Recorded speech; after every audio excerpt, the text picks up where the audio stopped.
Hello, this is Morale Bernard with the continuation of the story Gentlemen Prefer Blondes.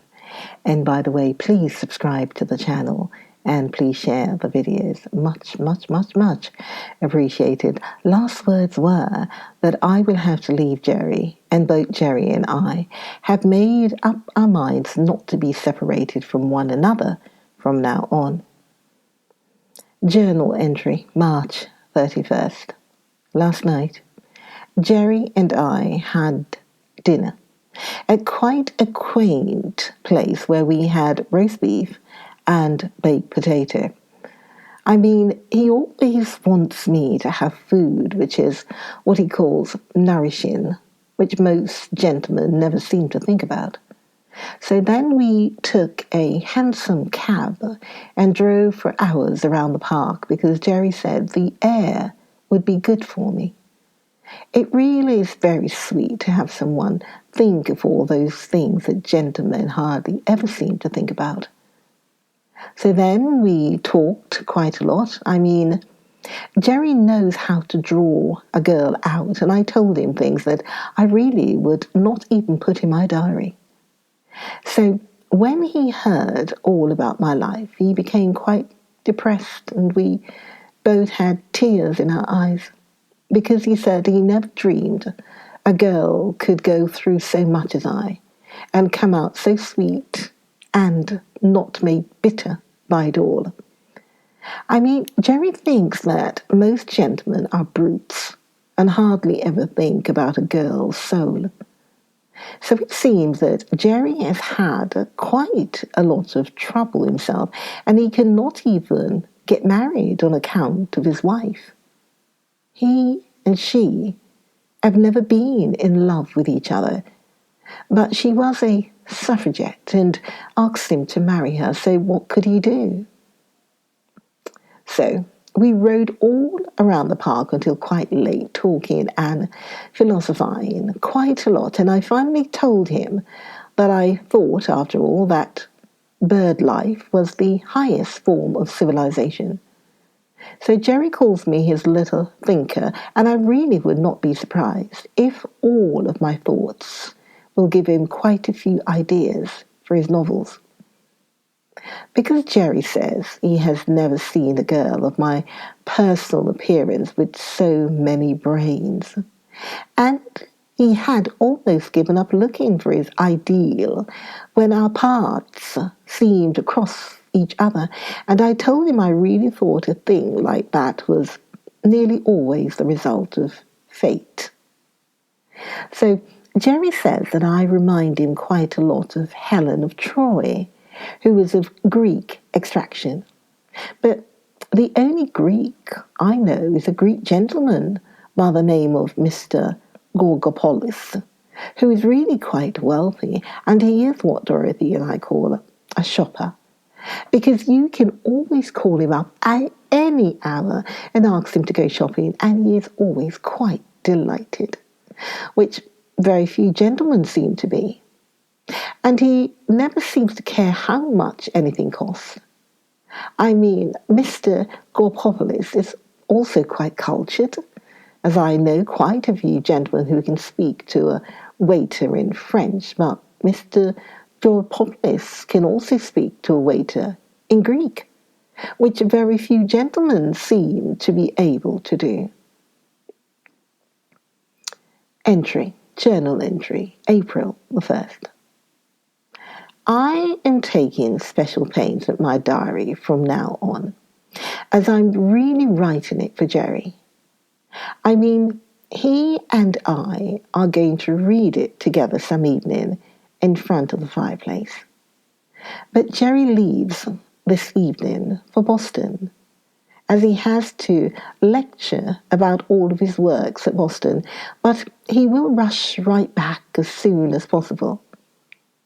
So I'm going to spend all of my time improving myself while he's gone. And this afternoon, we are both going to a museum on Fifth Avenue because Jerry wants to show me a very, very beautiful cup made by an antique jeweller called Mr. Sullivan, And he wants me to read Mr. Selwyn's Life, which is a very, very fine book and not dull while he is in Boston. So, the famous playwright friend of mine, who is called Sam, called up this morning and he wanted me to go to a literary party tonight that he and some other literary gentlemen are giving to Florence Mills in Harlem. But Jerry does not want me to go with Sam, as Sam always insists on telling risque stories. But personally, I'm quite broad-minded, and I always say that I do not mind a risque story as long as it is really funny. I mean, I have a great sense of humour. But Jerry says Sam does not always select and choose the stories, and he just assumes I did not go out with him. So, I am going to stay home and read the book by Mr. Selwyn instead, because after all, the only thing I am really interested in is improving my mind.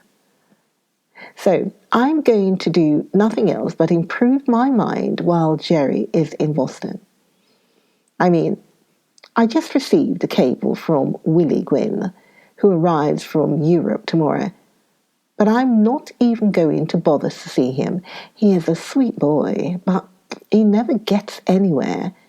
And I'm not going to waste my time on such as him after meeting a gentleman like Jerry. Journal entry, April 2nd. I seem to be quite depressed this morning, as I always am when there is nothing to put my mind to, because I decided not to read the book by Mr. Selwyn. I mean, it was quite amusing in spots because it was really quite risque, but the spots were not so close together. And I never seem to like to always be hunting clear through a book for the spots I'm looking for, especially when there are really not so many spots that seem to be so amusing after all. So I did not waste my time on it, but this morning I told Lulu to let all of the housework go and spend the day reading a book entitled Lord Jim, and then tell me all about it so that I would improve my mind while Jerry is away. But when I got her the book, I nearly made a mistake and gave her a book by the title of The Nigger of the Narcissus, which really would have hurt her feelings. I mean, I do not know why authors cannot say Negro instead of nigger, as they have their feelings just the same as we have. Well, I just got a telegram from Jerry that he will not be back until tomorrow, and also some orchids from Willie Gwynn, so I may as well go to the theatre with Willie tonight to keep him from getting depressed, as he really is a sweet boy after all. I mean, he never really does anything obnoxious, and it's quite depressing to stay at home and do nothing but read, unless you really have a book that is worth bothering about. Entry, April the 3rd. I was really so depressed this morning that I was even glad to get a letter from Mr. Einsman, because last night Willie Gwynn came to take me to the Follies, but he was so intoxicated that I had to telephone his club to send around a taxi to take him home. So that left me alone with Lulu at 9 o'clock with nothing to do. So I put in a telephone call for Boston to talk to Jerry, but it never went through. So Lulu tried to teach me how to play mahjong, but I really could not keep my mind on it because I was so depressed. So today, I think I had better go over to Madame Frances and order some new evening gowns to cheer me up. Well, Lula just brought me a telegram from Jerry that he will be in this afternoon, but I must not meet him at the station on account of all of the reporters who always meet him at the station wherever he comes from. But he says he will come right up to see me as he has something to talk about. Entry, April the 4th. What an evening we had last night. I mean, it seems that Jerry is madly in love with me, because all of the time he was in Boston lecturing to the women's club, he said, as he looked over the faces of all those club women in Boston, he never realized I was so beautiful. And he said that there was only one in all the world, and that was me. But it seems that Jerry thinks that Mr. Einsman is terrible and that no good can come of our friendship. I mean, I was quite surprised as they both seemed to get along quite well together. But it seems that Jerry never wants me to see Mr. Einsman again. And he wants me to give up everything and study French. And he will get a divorce and we will be married. Because Jerry does not seem to like the kind of life all of us lead in New York, and he wants me to go home to Papa in Arkansas, and he will send me books to read so that I will not get lonesome there. And he gave me his uncle's Masonic ring, which came down from the time of Solomon and which he never even lets his wife wear, for our engagement ring. And this afternoon, a lady friend of his is going to bring me a new system she thought up of how to learn French. But some way I still seem to be depressed. I mean, I could not sleep all night, thinking of the terrible things Jerry said about New York and about Mr. Einsman. Of course, I can understand Jerry being jealous of any gentleman friend of mine, and of course I never really thought that Mr. Einsman was Rudolph Valentino, but Jerry said it made him cringe to think of a sweet girl like I having a friendship with Mr. Einsman. So it really made me feel quite depressed. I mean, Jerry likes to talk quite a lot, and I always think a lot of talk is depressing and worries your brains with things you never even think of when you're busy. But so long as Jerry does not mind me going out with other gentlemen when they have something to give you mentally, I'm going to luncheon with Eddie Goldmark of the Goldmark Films, who's always wanting me to sign a contract to go into the cinema. Because Mr. Goldmark is madly in love with Dorothy, and Dorothy is always wanting me to go back in the cinema because Dorothy says that she will go if I will go. April 6th. Well, I finally wrote Mr. Esmond that I was going to get married, and it seems that he is coming on at once, as he would probably like to give me his advice. Getting married is really quite serious, and Jerry talks to me for hours and hours about it. I mean, he never seems to get tired of talking, and he does not seem to even want to go to shows or dance or do anything else but talk. And if I don't really have something definite to put my mind on, soon I will scream. April 7th. He said I would be dragged into the scandal of a divorce court and get my name smirched So I'm sailing for France and London on Tuesday and taking Dorothy with me, and Mr. Iceland will see us there later. Well, Mr. Iceland arrived this morning, and he and I had quite a long talk. And after all, I think he is right. Because here is the first real opportunity I have ever really had. I mean, to go to Paris and broaden out and improve my writing. And why should I give it up to marry an author where he is the whole thing and all I would be is the wife of Gerald Lamson? And on top of that, I would have to be dragged into the scandal of a divorce court and get my name smirched. So Mr. Esmond said that opportunities come to seldom in a girl's life for me to give up the first one I have really ever had. So I'm sailing for France and London on Tuesday and taking Dorothy with me, and Mr. Iceland says that he will see us there later.